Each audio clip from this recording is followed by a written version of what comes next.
We're recording.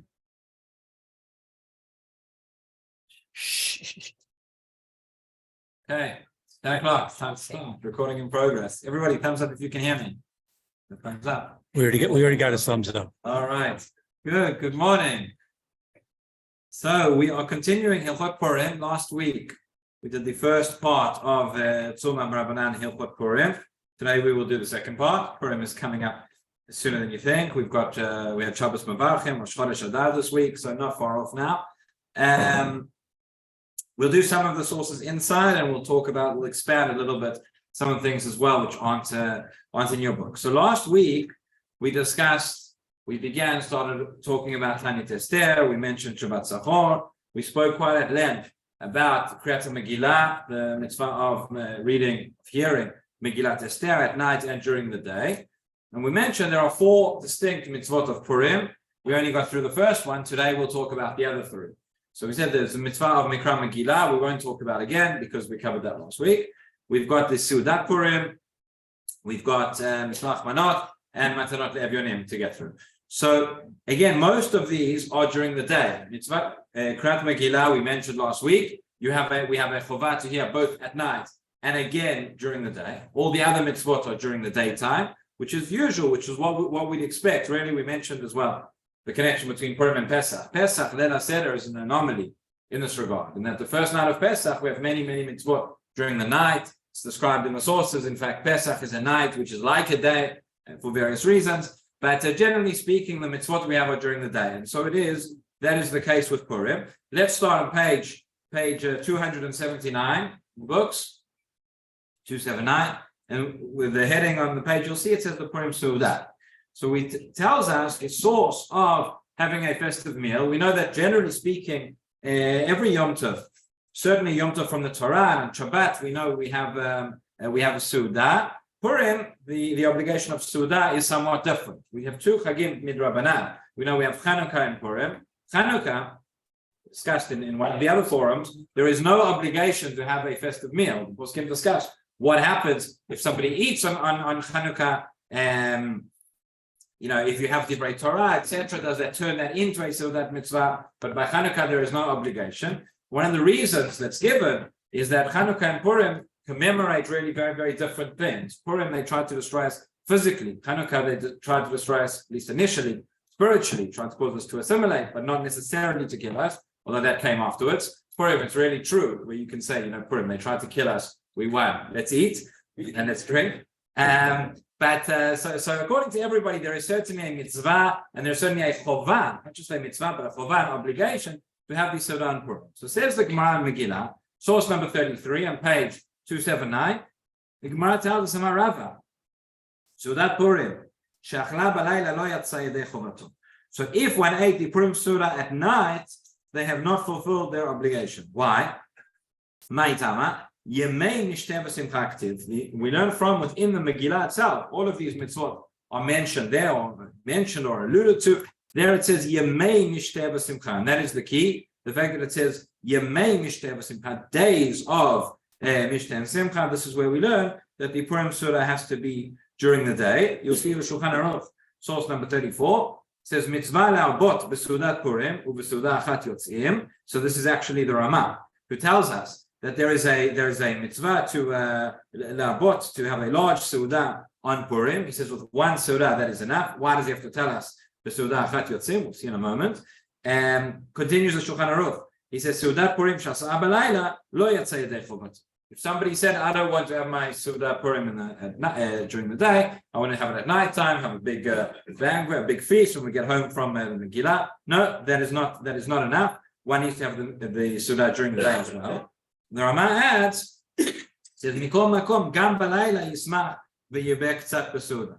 Nonetheless, at night, says the Ramah, there is also a mitzvah to be happy to have a little bit more, yibeh k'tzat b'Seudah, to have a bit of a larger meal. So where does this come from? This comes from, there is a machloket rishonim. There is the Raviyah. Raviyah is one of the rishonim, very, very famous. The one thing which the Raviyah said, which everybody remembers, when we're coming up to Pesach, everybody remembers the Raviyah was the one of the rishonim who said that nowadays there is no mitzvah of haseva on Pesach. Nowadays, he said we don't have to lean. It's not the way we paskin, but we bring that their opinion into consideration. We'll talk about that before Pesach. But says the Rav by Purim, he says that we have that yes, there is a mitzvah to have a Seudah at night as well. Just like the Megillah, we learned that from a pasuk. We learned from the Gemara last week that you have to read the Megillah at night and you have to read it again during the day. Says the Rav, so too with the Seudah, right? You have to have a Seudah at night and you have a Seudah again during the day. That is the Rav. Other Rishonim disagree. They say, no, we don't learn it completely. It's only regarding the Megillah. It's exclusive that you have to do it twice. And therefore, the Shulchan Aruch Paskins and the Ramah Paskins as well, that at night there is no need to have the Seudah. But says the Ramah, nonetheless, if one would have a little bit more, that would be a mitzvah to do so. There's another question over here. That all of this is based on the fact that the Gemara says, the Megillah really says, Yemei Mishteh v'Simcha, days of feasting and gladness. So in a moment we'll talk about what that word Mishteh really means, because this is not the usual word we have for a Seudah. Normally a Seudah is a Seudah, right, which is a meal. Mishteh has connotations of feast, has connotations of drinking wine. This is something which is very, very unusual. In terms of the amount of wine that we are required to perhaps, or what people consume at the Purim Seudah. I'm talking about the 4 cups, but possibly talking about more. But also Yemei Simcha. It's interesting. When the Megillah says these are days of Simcha. So what does that mean? There are 2 ways that you could really understand this. You could understand that Yemei Mishteh v'Simcha means that the Simcha is something which is associated with the Mishteh. The way that we fulfill the Simcha of Purim, the way we fulfill the happiness of the day is by having this feast and by celebrating at this feast, and that is the way that we do it. Or you could understand that no, Yemei Mishteh v'Simcha means these are days of Mishteh and they are days of Simcha, that there's a mitzvah throughout the day of Simcha, that is something which permeates throughout Purim day, not necessarily connected to the Mishteh, 2 separate things. And it might be, this can explain to us, this is not in your books, but there are a number of machlokot that we find in halakha which might be related to this point. So for example, regarding Avelut, Shulchan Aruch and the Ramah have a machloket, not directly our subject now, I'm not going to go into detail, but would Avelut, somebody who's in mourning, would the dinim of Avelut apply regularly? We know that on a Yom Tov, right, the laws of Avelut would be suspended or would be cancelled, whatever the scenario is. Would they apply on Purim as well? So says the Shulchan Aruch that on Purim, Avelut continues karagil, continues as usual. According to the Ramah, not so. The Purim would suspend the laws of Avelut. So that might be dependent on this machloket of whether if we say that Purim is inherently a day of Simcha, which contradicts the Avelut, or if we say that no, it's connected to the idea of the Mishteh specifically, of the feast. There's a similar machloket about whether one can have a wedding on Purim. Say it might be connected to the same idea, whereas we have a principle of Ein Marvin Simcha, but Simcha, if all of Purim is defined as Simcha, maybe that would not be appropriate. Nonetheless, I think the common minhag is in any event not to have weddings on Purim. There's enough going on that day. But so that is one aspect which the poskim discuss over here. It might be that this idea, we know there are lots of minhagim, of different jokes and lightheadedness and all sorts of things which we do on Purim to infuse we do the whole month before, but to infuse the day with that aspect of Simcha, and that might be related to this idea that it's not just the Seudah, but it's in fact Yemei Mishteh v'Simcha. The Rambam of source number 35, and there's a lot of discussion in terms of what is required, what does one need to eat at the meal that it should fulfill the criteria of Seudah and fulfill the criteria of Mishteh. What does one need to eat and what does one need to drink? So essentially 3 questions which we need to ask. Number 1 is regarding meat. Number 2 is regarding bread. Number 3 is regarding wine. All of these are discussed in and of themselves by the poskim. So the Rambam in Hilchot Megillah, source number 35, he says, Ketzad chovat seudah zo. What is the obligation of this meal? Sheyochal basar v'yitaken seudah na'a kefi asher timtza yado v'shoteh yain. He says the Rambam, one should eat meat, one should prepare a lavish meal according to one's ability, and shoteh yain, and one should drink wine. So what do you see? First of all, what is not mentioned in the Rambam is bread. He doesn't say anything here about lechem necessarily. So there's a big discussion amongst the poskim. First of all, regarding meat, The simple understanding is the Rambam says you need to eat meat, so you need to eat meat. With one thing that they recently started talking about is would lavgar and meat's a fast, but we'll leave that for another day. But many understand that the simple understanding of the Rambam that one should have meat at the Purim Seudah. Obviously, if a person is a vegetarian, a person doesn't eat meat, was unable to for health reasons, whatever it is, so then one could, but still it should be a Seudah na'ah kafi asher timtza yado. It should still be a lavish feast according to one's abilities. There are those who say that it may not be a total obligation, it may not be a chovah to eat meat at the Seudah, but all would agree that it would still be a mitzvah if one did that. What about bread? Does one have to wash and does one have to have bread at the Seudah? So you'll see it's brought in the box underneath the Rambam that there are a number of different opinions on this. Poskim are split.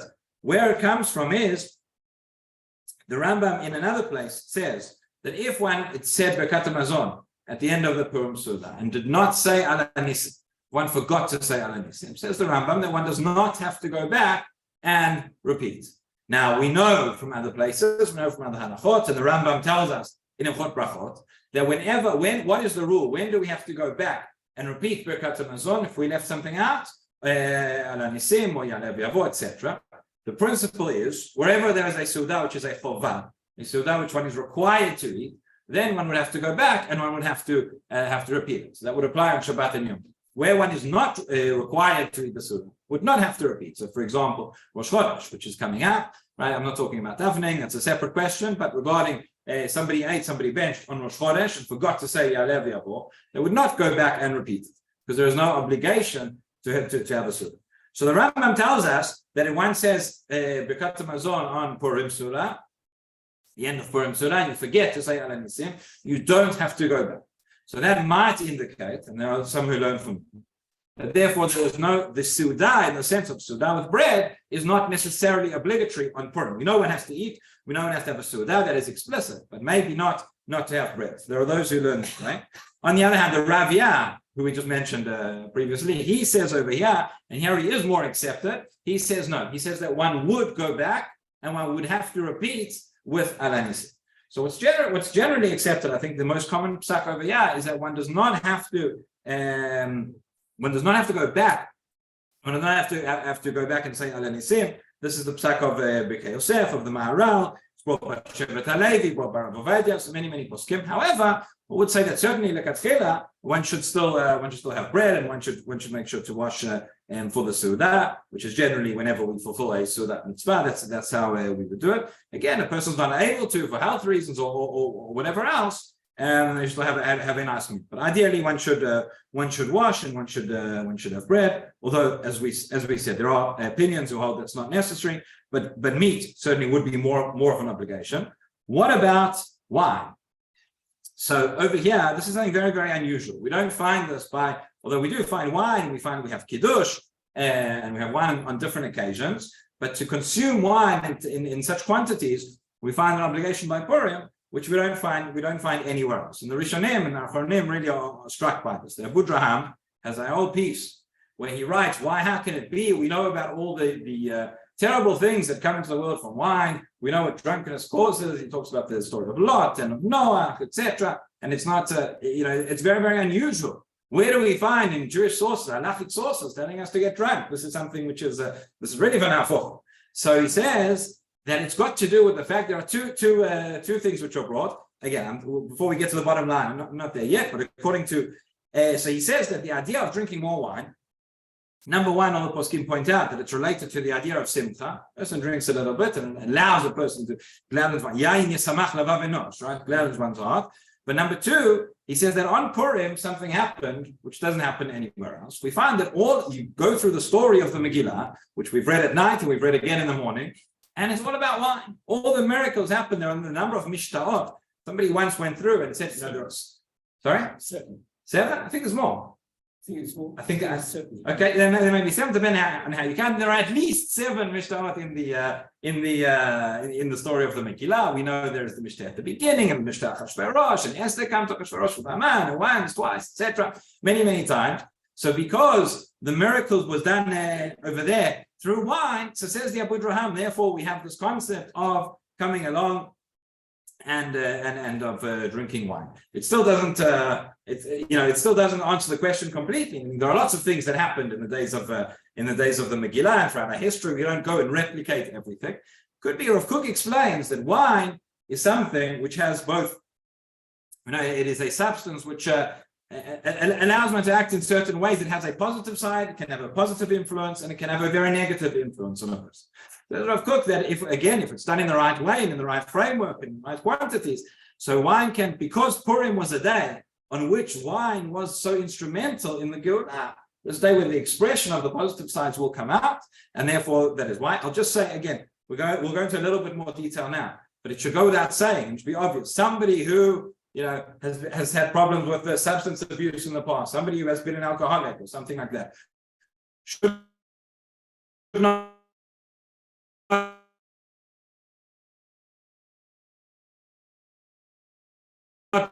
drink wine.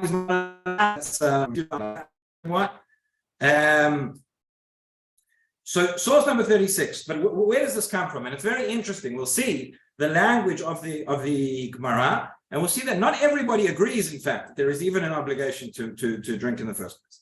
The Gemara says like this. It says, Amar Rava, Michayev inish lebasumei b'poraya ad lo yada ben arur haman lebaruch monah. It's a famous Gemara song, right? It says Rava, Michayev inish lebasumei b'poraya. A person is obligated to become lebasume, to become intoxicated.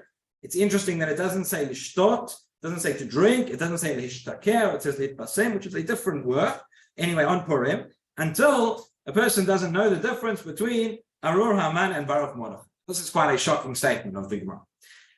The Gemara continues, it hasn't been brought in the book, but with a very interesting story of a very, very interesting Purim Seudah, which took place between Rabbi and Rabbi Zera. Right? This is what follows immediately after. The Gemara tells us there is a Mechayev inish lebasumei b'poraya. A person has to drink, a person has to get drunk, and then it says that Rabbi and Rabbi Zera had a Purim Seudah together.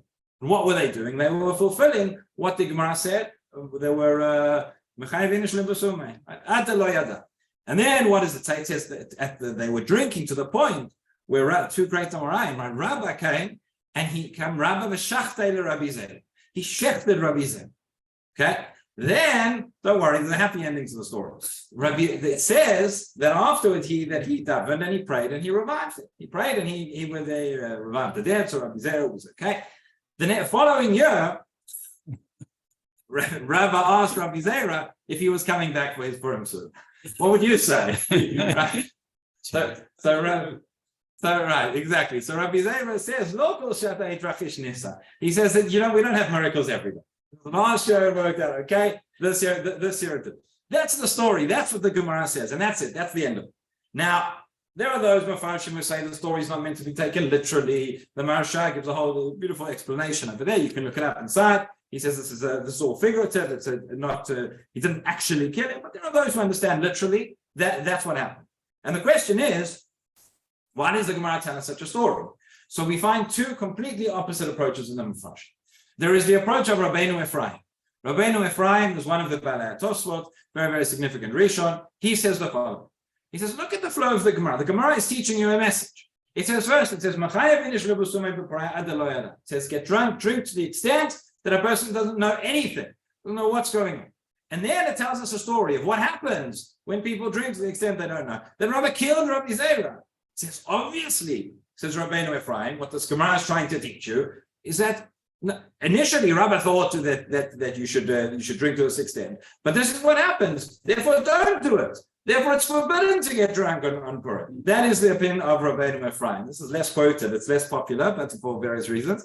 But that is one opinion. That is how he learns the Gemara. That is Rabbeinu Ephraim. Other Rishonim. Yes. 5 to 70 nations by the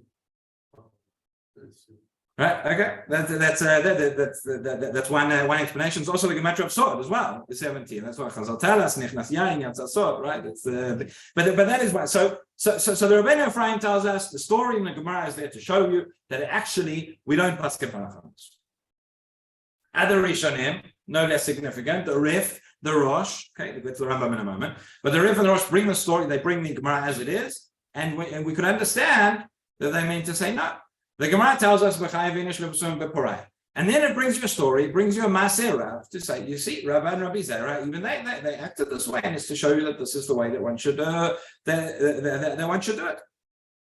So what should one do? The Rambam gives somewhat of a middle ground. The Rambam says that a person drinks a little bit more than he is used to, right? And then that out of that he goes to sleep. And when a person goes to sleep, then a person doesn't know the difference between Baruch Haman and Baruch Haman. So the Shulchan Aruch, source number 37, says like this.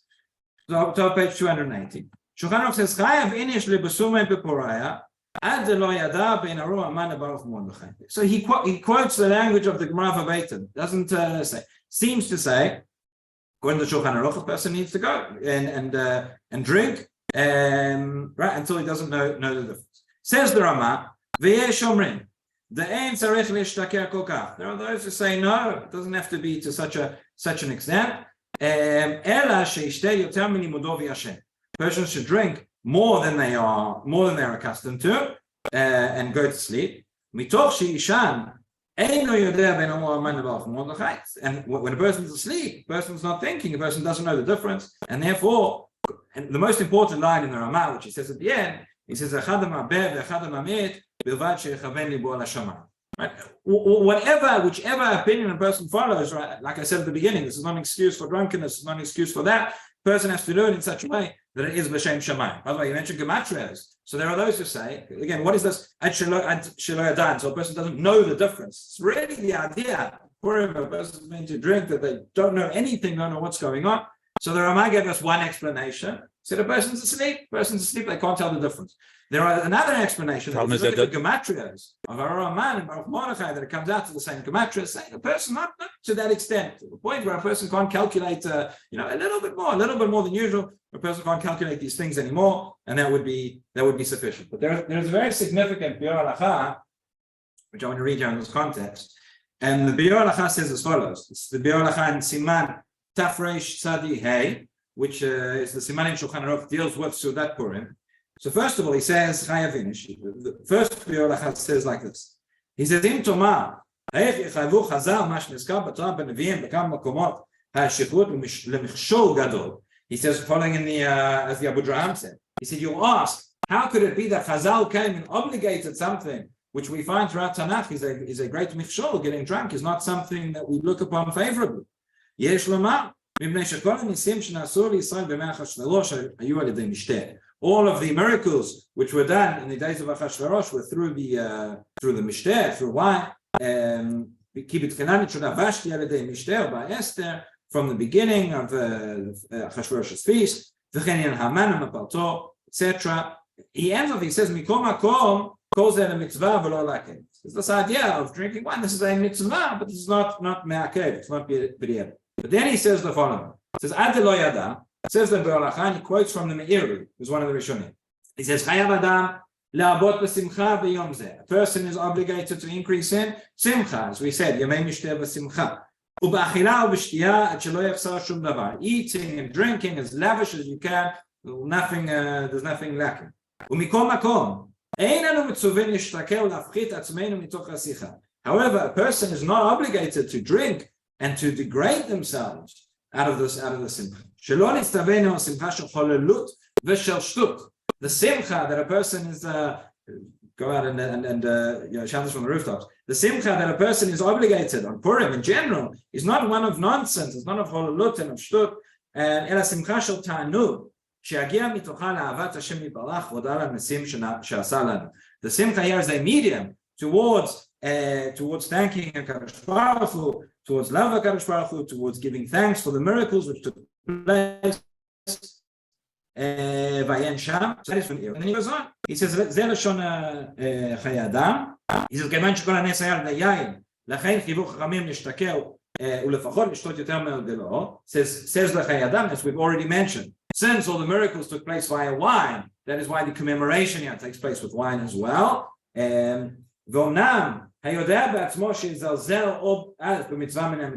however, a person knows they're going to drink and it's going to cause them to take one mitzvah a little bit more lightly than they would have otherwise, b'netilat yadayim u'birkat hamazon. They're not going to do netilat yadayim properly. They're not going to bench. Or shelo yitpalel mincha or ma'alev. They're not going to daven. They're not a minion. They're not going to daven at all. Or shinhad karot rosh. Or they'll act in a way that's not fitting.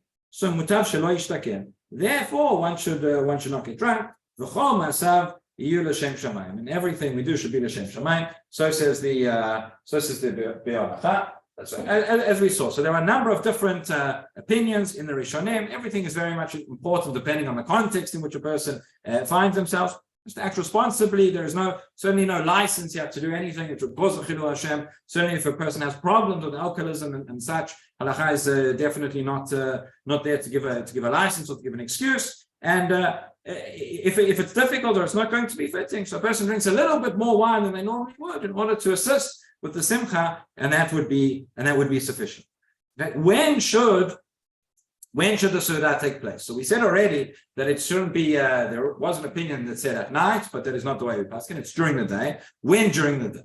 So we might have thought that like many mitzvot which we have, which are during the day, that we generally try to do them as early in the day as possible, right? Rizin, maktimin mitzvot. And now our poskim, the Trumat Hadeshin he says in his town there were two different minhagim. The minhag of his rabbis was to have the Seudah early, Seudah for breakfast. You ask me how you can have a meaty Seudah for breakfast, okay, Purim. But that's what the Trumat Hadeshin said. There was such a custom. However, there was another custom to have it later on in the day. Why would you have it earlier? So again, you would have it earlier because of, we said of Rizin Maktimin and Mitzvot. There are those who write that it's better to have it earlier, so that because many times the Seudah takes place late in the day and people don't have a Mariv. So then what about Mincha? But that's something which is brought. But there are many others who say the minhag is to have it later on in the day. That is what the Ramah says. Ramah in source number 38. He says, "No again lasot Seudat Purim lachar mincha v'arvit yitpalu b'alayla." So he says this is the minhag that one should daven mincha early, mincha gdola, and then one would have the Seudah during the day. Mitpalim mincha tchila b'ol hayom gadol, one davens mincha early. ורוב הסעודה צריכה להיות ביום, ולא כמו שנוהגים להתחיל סמוך לערב, ועיקר סעודה הוא בליל ט"ו. Talking about Purim outside Yerushalayim. Purim is on Yud Dalet. For us, it just goes forward one day. He says that there are those who start the Seudah very late. There is a minhag to continue the Seudah into the night, but one should be careful that it's not that one washes just before Shkia and then most of the Seudah is at night. No, most of the Seudah should be during the day of Purim, and then it can continue in that way as well. And again, the reasons to have it later: A, it's easier to have a mincha that way. B, people are very, very busy throughout the morning of Purim. You may have noticed, right? Doing the other mitzvot, going to the Megillah, Matanot Laevyonim, etc., and all this. Yes. Is there a particular mitzvah to continue past Shkia? Yes. So, is there a particular mitzvah to continue past Shkia? So there are those who are right that there is an Indian to continue the Seudah into the night. There is such a minhag. There's an idea here that we're trying to keep the Kedusha of Purim going beyond the day into the night as well. Obviously, that would not apply if Mishloach had to do it. If Purim falls out, not this year, but falls out on a Friday, on an Erev Shabbat. So then there are different practices, but generally speaking, there one would start earlier. But it's not the most important thing is that the Seudah should begin during the day, and the main part of the Seudah should take place during the day as well. Yeah. So then the tradition here is it does go late. What do you do about benching? Are you all hanisim at the Seudah Purim and you have your Seudah? Yes, so good question. The question was asked, what about, meaning you're asking the question, if one started during the day, but one continued after nightfall and then benching, and you had bread, right? Because if you didn't have bread, there's no alanissim. But if you finished after nightfall, would you still say alanissim? So the way we paskin is that yes, we would. One would still say alanissim, because we generally go by when the bracha was said or when you began, which was during the day. Which is our practice, which is the same thing. For example, on Seudah Shlishit, right? When you start before Shkia and then you continue, there is an interesting question which comes out. It's a bit more controversial, whereby when you have Shabbat, what happens when Shabbat is Erev Rosh Chodesh, right? So Shabbat is not Rosh Chodesh, but the following day is. So a person started the meal before Shkia when it was not Rosh Chodesh. So then you would say, when you would bench, you would At the time that you're benching, it is now Rosh Chodesh. But when you had your meal, when you washed, it was not Rosh Chodesh. There, would you say Yaleh B'Avo or not? That's a bit more controversial. That's a bit of a machloket in Halacha. We generally try and avoid it. I remember when I was in Yeshiva, whenever that happened, we would do Seudah earlier, and then we would finish benching, and then we would carry on singing until later to avoid that machloket. Okay, but let's move on now to the other mitzvot. Next on the list is Mishloach Manot. Mishloach Manot on page 281. Right, and this is learned out from within the Megillah. The Gemara says, Tanya Rav Yosef, that's what the Megillah tells us. Shtei manot leish echad. One is required to send 2 portions to one other person. And in contrast to Matanot Laevyonim, which one has to give to 2 people, Mishloach Manot has to be given to one person, but it has to be 2 different portions of food. Says the Shulchan Aruch, Chayav l'shloach lechavero shtei manot basar asher mineim chalim. So one could send 2 portions of meat or 2 portions of other foods. Shneimar mishloach manot ish l'ra'el shtei manot leish echad v'kol ha'ma'abel l'shloach l'ra'im meshubah. The more that you send, the more that you give to that is praiseworthy. One very common misconception over here is in order to fulfill the mitzvah of mishloach manot, the 2 separate foods do not have to have 2 separate brachot. No, this is something which when we were in school, and a lot of people have this idea that in order to fulfill Mishloach Manot, that one is a brei pri'et and one is a brei pri'adama, or whatever it is. That is not true. They need to be 2 separate portions of food. I think where this comes from is that it's an easy way. Certainly, if you have 2 items, there are 2 separate brachot, they will definitely be 2 different items. But as you see from the Gemara, from Shulchan Aruch, the person could send 2 different pieces of meat, and that has fulfilled and that is fulfilled Mishloach Manot. So that is that. Does a person have to give food? The common practice we know is to give food. Is that required? So it's a very interesting machloket between the Trumat HaDeshen and the Matanot Laevyonim. Matanot Laevyonim was Rav Shlomo Alkabetz, the author of Lachad Lodi, and he wrote a sefer where he has the Hilchot of Purim and the Trumat HaDeshen, who's one of the Rishonim as well. And they argue about what is the purpose of Mishloach Manot. There are a number of different nafkaminot which may come in. Essentially, what is the reason why we have to give this mitzvah? So the Trumat HaDeshen in source number 42 says, "Bnei Adam השולחים לחבריהם בפורים חלוקים וסתינים וחי גוונה יוצאים ידי משלוח מנות או לא." So the Trumat HaDeshen was asked the question: if a person sends gifts, sends clothes, or something which is not food, have they fulfilled the mitzvah of Mishloach Manot? It's generally accepted to think that the Trumat HaDeshen wrote his questions himself as well. It's an educational technique, right? They should, rather than writing a book, it's written in the form of questions and answers. It's easier for people to understand. So we give significance to the questions that the Trumat HaDeshen was asked. Right? These are things he wants to teach us a point. So he says over the page, top of 282, Yireh, the Ein Yotzim Bahem, says Trumat HaDeshen, one would not fulfill the mitzvah in this fashion. דנראה דתם משלוח מנות הוא כדי שלכל אחד די וספק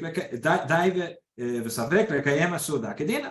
He says the purpose of Mishloach Manot, very interesting, is so that a person will be able to fulfill their Seudah. We give other people food. Not everybody has the food that they need, and therefore we give these gifts so that everybody can fulfill the mitzvah. כדמשנו בגמרא פרק כמה, דאביי בר אבין וחנינא בר אבין Havum machlifin seudotayu ba'adadi, that they would the Amoraim would exchange their meals with one another. V'nafki bachi mishloach manot, and therefore they would fulfill the mitzvah of mishloach manot in this way. By the way, the Gemara discusses whether one could fulfill the mitzvah of mishloach manot and Matanot Laevyonim together with the same gift. That's one of the places where you see that theoretically Matanot Laevyonim could also be fulfilled. Not necessarily just with money, it could be fulfilled with food. Nowadays, when we get to it, we'll discuss, but the common practice is Matanot Laevyonim to give money.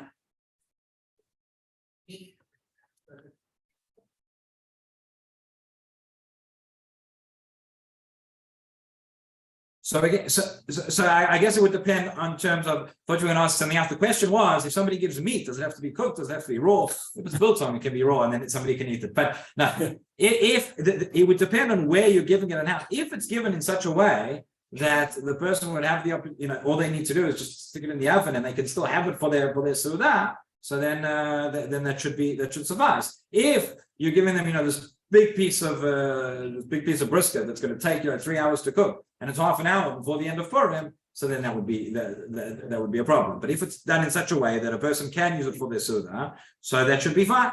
However, that is one opinion. That is the opinion of the Trumat HaDeshen. And by the way, from this, you see, there's a common practice. Many people will give, sweets and candies and all sorts of snacks and light foods. According to this, would one fulfill their obligation of Mishloach Manot? Maybe yes, maybe not necessarily. But you see, there is a hidur, at least in his opinion, to give food something substantial. You give a bottle of wine, you give something which a person can use as part of their Seudah. And therefore, says the Trumat HaDeshen, it needs to be something that's part of the Seudah. Therefore, if it's not food, it doesn't count. You might say, however, that once Chazal said, once Chazal defined it as food, then whatever food you give, you could fulfill the obligation, and it doesn't necessarily matter. You could argue it. But Rav Shlomo Alkabetz, as I said, the author of Lechad Odi, in his Sefer Manot Laevyonim, he says differently. Source number 43, he says, Binyan Manot, ki al yedei meleut ve'achva nikalu v'nitzolu. And how much do we need this today? He said that the way that Am Yisrael was saved was through friendship, through unity, through gathering together. We know the psukim from the Megillah. It says, Lech Knosset Kol HaYodim, as it says. This is the central theme of Purim. Everybody comes together. Haman comes along, and he says, Yesh no Am Echad, Mefuzar Mufalad Ben Amim. There is one nation which is scattered and divided, and they're all. But when we come together, that is when we are. That is when we are saved, and that's why he says we have these mitzvot specifically of gathering together. I didn't mention this before. I don't remember who says it, but there are those who say that the reason why the Seudah has to be dafka during the day and not during the night is because during the days where it's more common for people to come and to gather together. At night, everybody goes home, they're by themselves. Seudah as well should not be done alone; it should be together with friends. In any event, that's a drash, but we saw already there are sources for it. But nonetheless, he says so. It says the Matanot Laevyonim. That is how they were saved. Not with the separation, not with division. So we don't have a Yom Tov from the Torah, but we have, Gary mentions Matanot Laevyonim, also Mishloach Manot. The purpose of it is not necessarily anything to do with the Seudah per se, but the purpose is you have lots of people together, you want to increase friendship, you want to increase, positive feelings amongst Jews. You give gifts, right? What better way to do it than to give food? But you could give any gift at all. Says the Matanot Laevyonim. So there are a number of different nafkaminot that come out of this between this argument between Trumat HaDeshen and Matanot Laevyonim as to what the purpose of Mishloach Manot, whether the purpose is for the Seudah itself, or whether the purpose is simply to increase feelings of chavav and merayot, of friendship amongst fellow Jews. So number one, what happens if there's a machloket? Well, we already said in terms of what it is that you can give. There's a machloket. What if you try and give somebody a present and he refuses? Or she refuses, right? You want to give somebody Matanot Mishloach Manot, and they say, no, it's okay. We've already got so many. I don't need it. Go somewhere else. By the way, there is no obligation that if somebody gives you Mishloach Manot that you have to give back to them. That is not required. But we mentioned last week as well, by the way, in terms of the brachot, right? There's none of the mitzvot we're talking about today have their own bracha. We mentioned, according to the Ashkenazi custom, that when one says Shechianu again in the morning on Kriyat Megillah, it's fine at night, but to have in mind with that bracha of Shechianu for the other mitzvot of the day.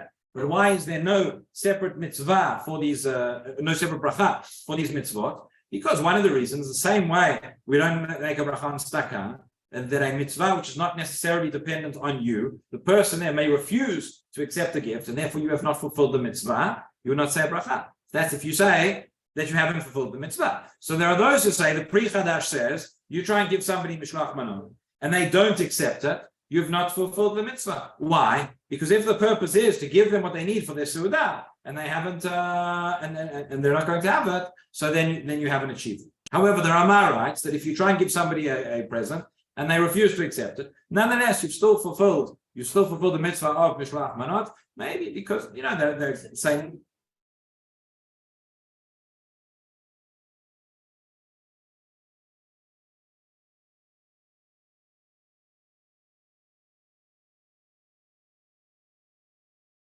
eat, would you have fulfilled the mitzvah? Get there in a moment.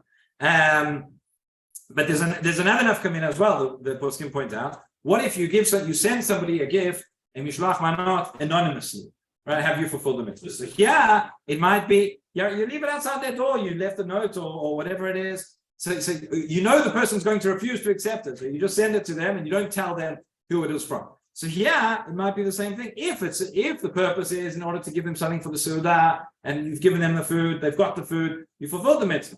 If the purpose is to increase feelings of friendship, well, you're not increasing any friendship because they don't know who you are. So maybe you haven't fulfilled. So that might be a difference between them as well. What about, somebody asked a question, what if you give somebody food which they cannot eat? Right? You give them meat and they're a vegetarian, you give them wheat and they're a celiac, you give them candies and they're diabetic or anything else. What if you give them food of a certain hechsher and they don't eat that hechsher, right? And so they can't eat it. Have you fulfilled the mitzvah? You laugh. Poskim discuss these questions seriously.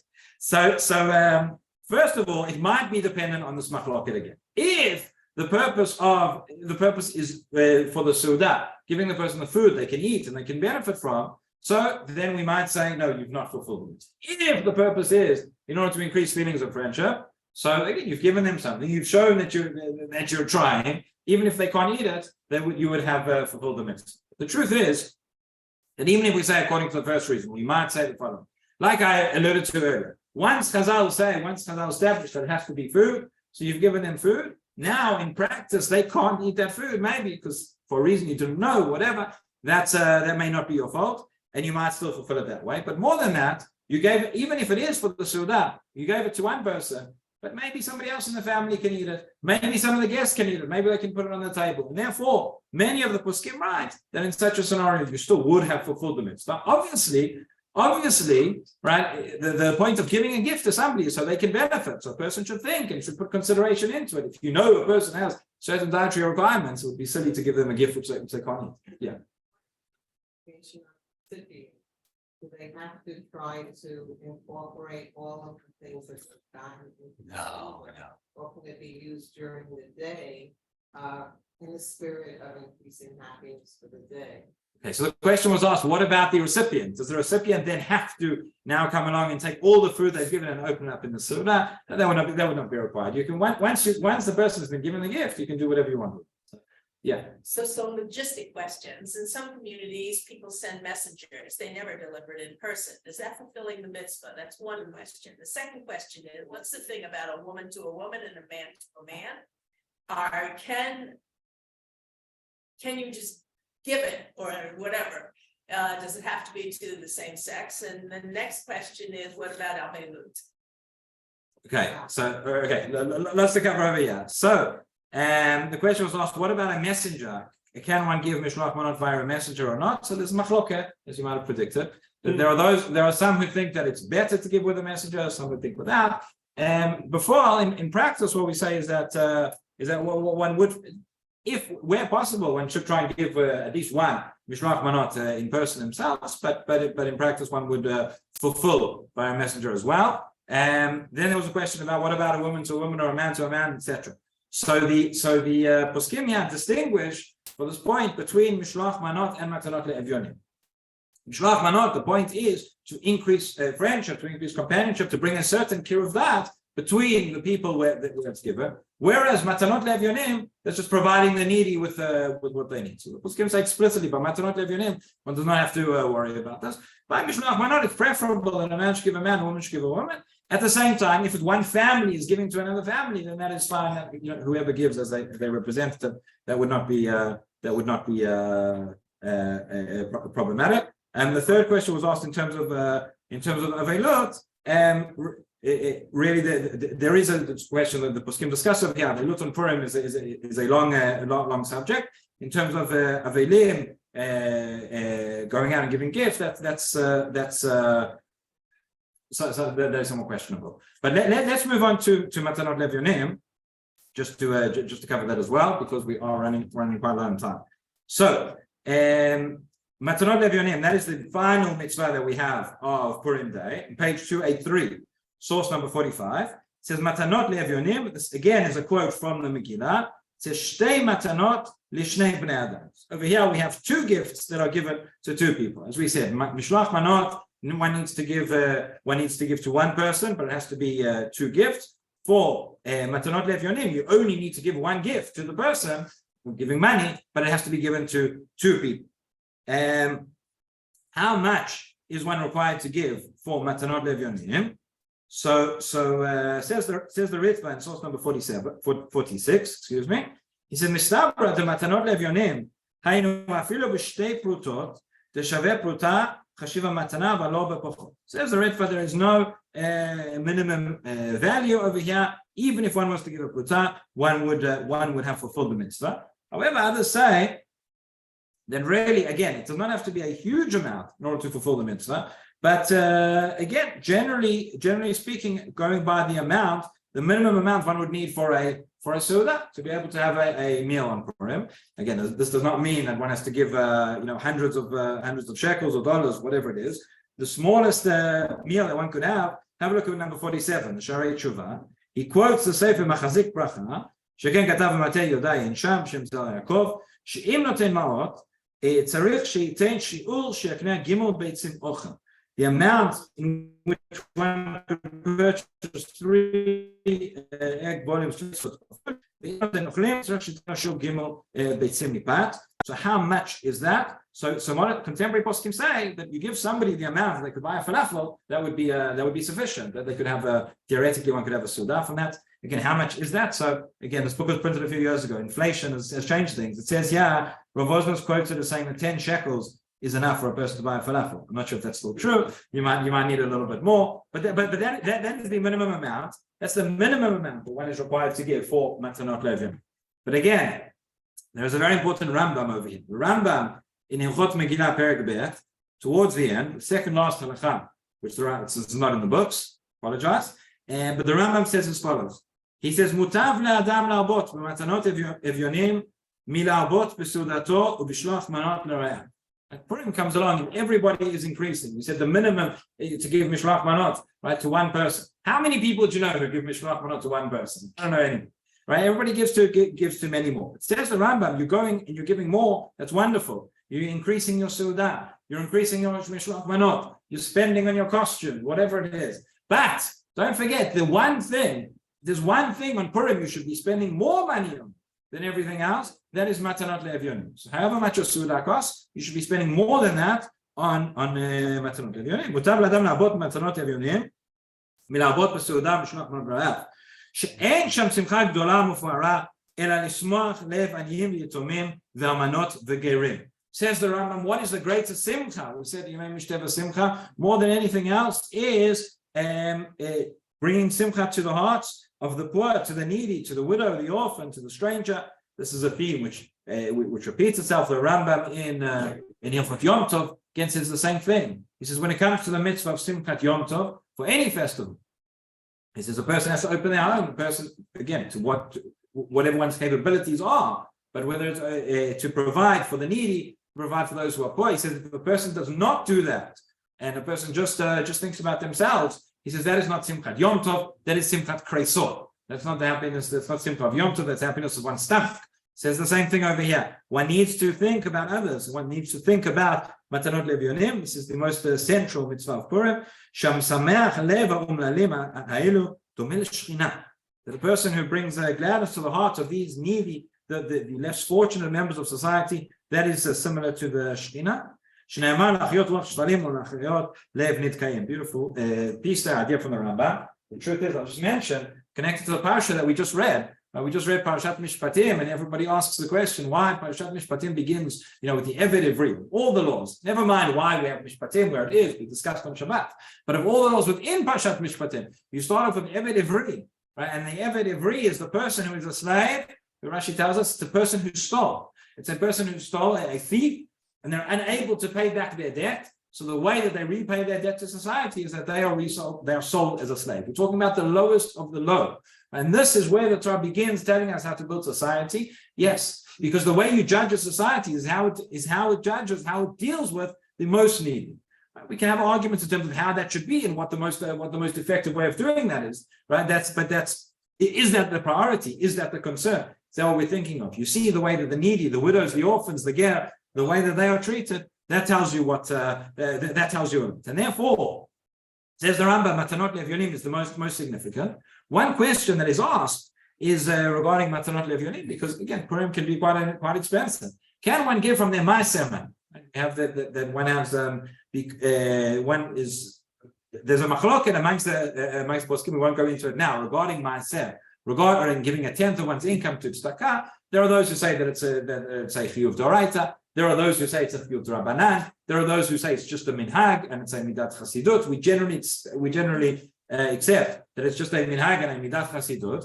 But nonetheless, however, one practices this mitzvah of maaser, and that is money that one would be giving to tzedakah anyway.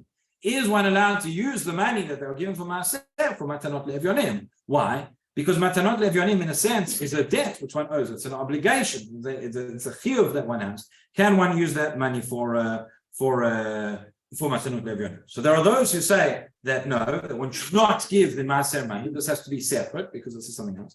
And so what a number of the poskim say is the following: that the minimum amount that one needs to give in order to fulfill the mitzvah of Matanot Laevyonim, that should be separate. That should be an additional amount from that which one would ordinarily give to tzedakah. One then wants to go and increase in order to fulfill this Rambam. One wants to increase and give more Matanot Laevyonim so that that they're giving more and the equivalent of what they're spending on the other mitzvot inside. Then that extra money can come out of maaser. That is what the poskim agree.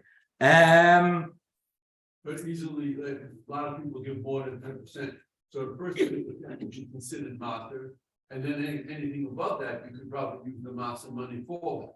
Again, I'm saying the other way around. I'm saying if there's money that you would anyway be giving to tzedakah, so the extra debt that you have for the obligation that you have for Matanot Laevyonim, that should be something else. But you want to increase your Matanot Laevyonim because you want to fulfill the words of the Rambam, then take that from the maaser, take that from the money you'd be giving anyway. That is fine. Okay, we mentioned already that Matanot Laevyonim in theory, could be food, or it could be money. The general custom nowadays is to give money. It has to be given to two different poor people. It has to be given on the day of Purim itself. Meaning here, again, once the ani receives it, he can do whatever he wants with it. That's not that's not our business.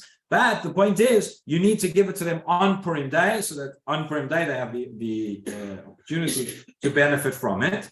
That's not to say a person, the custom many places, a person wants to give the money beforehand, right? To give to the rabbi or to give to somebody who's collecting, where the money will be distributed on itself. So then it's fine to do it in advance to make sure that you fulfill your mitzvah, but the money should come to the aniyim on the day of Purim. Another question which is asked, which has come up in recent years, especially over Corona, this was a big question. What if you don't see aren't going to see any aniyim in person? Could you make a deposit into a bank account? Could you give them a check or something like that? So again, here the poskim say that if the money is going to reach the person on the day, that's to be given on the day, then that would be okay. One interesting discussion I saw is that if you want to make a bank transfers are generally a bit more complicated because it can sometimes take a couple of days for it to reach the account, depending on your bank. But if the ani, the poor person who you're giving the money to, if they're in overdraft, so then giving them money into the bank account, you're not actually giving them money, but would be relieving some of their debt. That there are poskim who question that, because just relieving a debt is not the same as giving money. So the best thing to do is to use cash. The best thing to do is to give cash in person. The person doesn't know where to find the aniyim or who to give. There are plenty, especially in this neighborhood, there are plenty of places and people you can go to and centralized channels through which their money can be distributed to both aniyim on the day of Purim himself. Label for that, it gets distributed that day. Yeah, if it's on the day of Purim and there's a basket and there's a collection which is going to be distributed that day, that would be fine. I'll just maybe end off with one. Sure. Is that we assume it's going to go to different people, and then if you give 100 shekels, you assume 50 shekels when you have one person 50 shekels. Yeah. So when the shul has a collection and it's done and distributed, it's split up in such a way that it goes to more than one person. you know, it's like say to my children, I'm not the challenge. Yeah. And you wanted to give them, their Purim is a different than my Purim. So you also said my mitzvah by giving it on their Purim. Oh, that's an interesting question. So the question was asked, what if, again, I think we discussed last time, or maybe we didn't, but in terms of the Megillah, we asked this question, but Matanot Laevyonim, same thing. If you have people for whom Purim is on your Daled, and you have people for whom Purim is on Tedvav, so again, the answer is you have to fulfill your mitzvah on the day that is Purim for you by giving to an ani who is Purim for them. So, if you want to give, again, if a person wants to give extra, and again, if a person wants to give extra to fulfill the words of the Rambam, and you know people who are aniyim, who live in somewhere else where it's going to be Purim Yudalej, you want to give that extra, then that I think that's fine. But to fulfill the obligation, the formal observance here of the mitzvah, it needs to be done on the day when it's Purim for you, which is the day that it's Purim for them. I'll just end off with this. The Yerushalmi says that there's a special halacha on Purim. It says, that anybody who ordinarily, a person comes around asking for tzedakah, you don't have to give every single person who asks you for tzedakah. Person sometimes, there are charlatans out there. There are people who don't actually need it. There are very unfortunate stories of people who've been convinced to give money to people who really, who stole from them. You need to examine. You can ask the person comes and says, I need tzedakah. Do you have a letter? Obviously it should be done in a sensitive way, but you're allowed to, and you might even be obligated to check that the person really needs what you're giving them. On Purim, that halakha does not apply. On Purim, we say, anybody who extends the hand, you give them out. That's why you have all the kids out on the street, asking for Purim geld or whatever it is. And there are some people who walk around with lots and lots of coins that anybody who gives them, they can just give them some money. So that's what says in the Yerushalmi. The Hasidim say that this halakha, this idea of kol haposhet yad notnim lo kivyachol etzet klapei ma'alar etzet klapei HaKadosh Baruch Hu. And in the same way that we say anybody who comes and asks us, anybody who stretches out their hand, asks for something on Purim, you have to give them. So some of the Sfarim say that. So too HaKadosh Baruch Hu says anybody who stretches out their hand on Purim day, that HaKadosh Baruch Hu says, Kivyachol, I have to give him. So it's a very auspicious day for tefillah as well. And that's something that we should remember. It shouldn't be overlooked in amongst all the busyness and in amongst all the simcha and in amongst all the joy and enthusiasm of the various mitzvot. So, You have to falafel each person. No. You can give them something. Okay. Everybody, please join us downstairs. We're going to inaugurate the new children's center. We'll talk more about it downstairs. But we're very, very great to thank you to Esti and Simcha Fast for putting a lot of work and a lot of time to get this up and running.